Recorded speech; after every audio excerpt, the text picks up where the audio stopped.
joy. That is the mystery of love. If you are in love, then you are full of joy.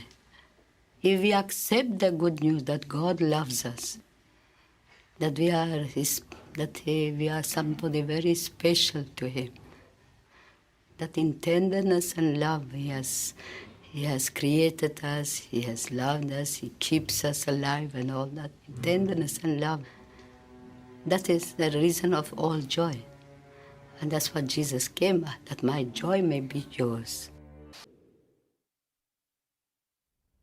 God speaks in the silence of the heart, and we listen. And then we speak to God from the fullness of our heart. First we listen, God speaks, and then we speak and God listens. And that connection is prayer, is oneness with God. A soul of prayer, fruit of prayer, is deepening of faith.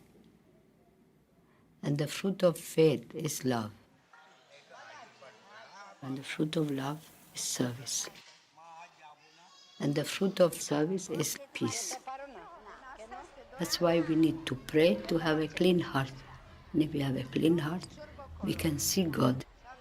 And if we see God, naturally we begin to love one another. That means we see and we look, and then we give our hands to serve and our hearts to love. And that's the beginning of holiness. Difficult to explain. But once you realize that presence, then you know whom you are touching, whom you are loving, whom you are serving. It is Jesus.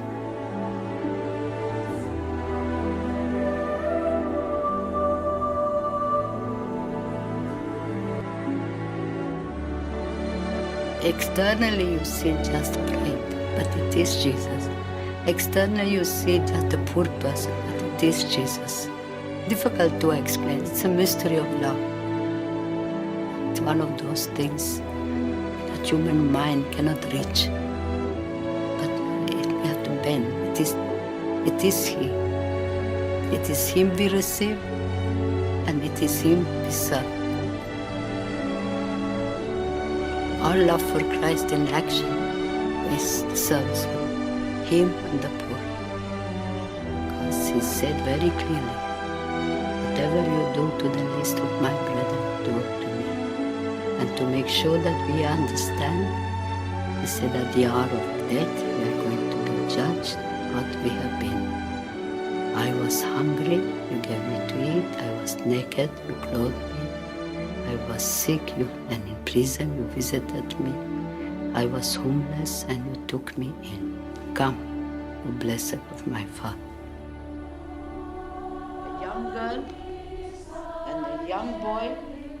That's why right from the beginning, even the younger sisters have to be taught of that presence in the Eucharist and His presence in the poor. And that these two presence, that's only one presence actually. These two, like two loves, but actually it's one love. And that's why we begin the day with prayer. We begin with Mass, we begin with Holy Communion. Only after we have received Him as bread of life. He has made Himself bread of life to give us life. And that receiving of that life gives us the strength and the courage and the joy and the love to touch Him, to love Him, to serve Him, and so on. Without Him we couldn't do it, but with Him we can do all things.